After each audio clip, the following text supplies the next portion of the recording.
బుధవారం మునుగోడు నియోజకవర్గ వ్యాప్తంగా మిషన్ భాగీరథ గ్రిడ్ పనుల తీరుపై అధికారులతో మునుగోడు శాసనసభ్యులు కోమటిరెడ్డి రాజగోపాల్ రెడ్డి సమీక్షా సమావేశం నిర్వహించారు. ఈ సందర్భంగా ఆయన మాట్లాడారు. బుధవారం మునుగోడు నియోజకవర్గ వ్యాప్తంగా మిషన్ భగీరథ గ్రిడ్ పనుల తీరుపై అధికారులతో మునుగోడు శాసనసభ్యులు కోమటిరెడ్డి రాజగోపాల్ రెడ్డి సమీక్షా సమావేశం నిర్వహించారు.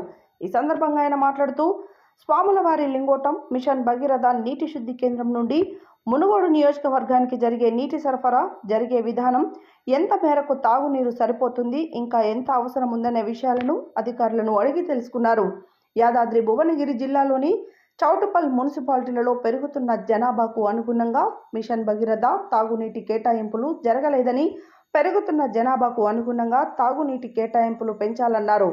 దీనికోసం మిషన్ భగీరథ నీటి శుద్ధి కేంద్రంలో మోటార్ల కెపాసిటీ పెంచాల్సి ఉంటుందని ఎమ్మెల్యే కోమటిరెడ్డి రాజగోపాల్ రెడ్డి దృష్టికి మిషన్ భగీరథ అధికారులు తీసుకురాగా వెంటనే మోటార్ల కెపాసిటీ పెంచడానికి కావాల్సిన ప్రపోజల్ పంపించాలని అధికారులను ఆదేశించారు. మునుగోడు నియోజకవర్గంలోని చండూరు, చౌటుపల్ మున్సిపాలిటీలలో తాగునీటి ఎద్దడి రాకుండా చూడాలని, పెరుగుతున్న జనాభాలకు అనుగుణంగా భవిష్యత్తు జనాభాను దృష్టిలో ఉంచుకొని తాగునీటి కేటాయింపులు జరపాలని కోరారు.